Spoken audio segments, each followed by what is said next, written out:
Good afternoon, church family. Thank you for joining us as we retrace the footsteps of Jesus during Holy Week. On Monday, Jesus returned to the temple, and what he found there deeply upset him.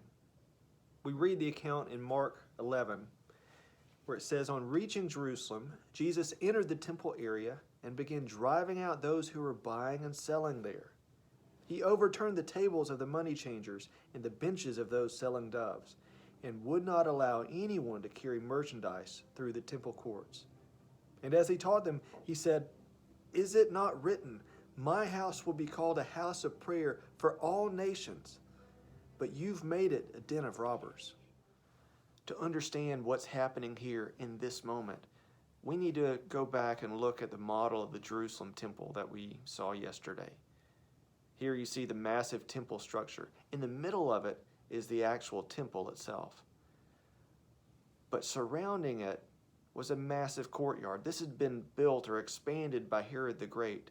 And the reason for that expansion was to allow a much larger courtyard where Gentiles could come and worship, but also that was the place where people would go to purchase sacrifices that they would make at the temple, either for daily sacrifices or for special sacrifices like the Passover.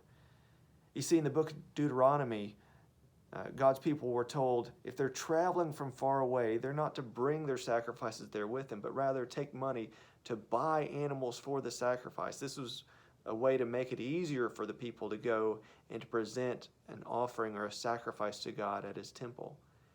And so when people would come in on a pilgrimage, they would bring money and they would purchase one of the animals that were sold there in the temple courtyards to take it and sacrifice it then. Sometimes the people there had to exchange money because they were carrying a foreign currency. And so there was an exchange before they were able to purchase the animal for the sacrifice.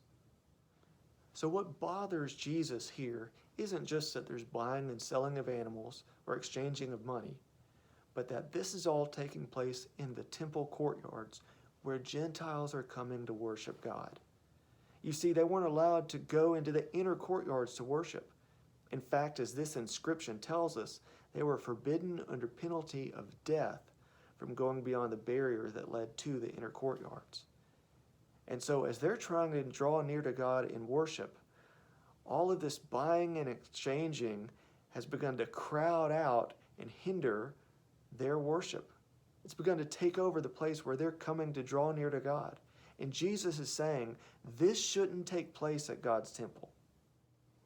And so here in this moment at the temple, Jesus clearly demonstrated God's desire, God's heart, to welcome all people who would turn to him. And it's that desire that ultimately led Jesus to the cross just a few days later. And so as you go about your day, as we prepare to celebrate the resurrection on Sunday, remember that part of what led to that was God's desire to welcome all who turn to him.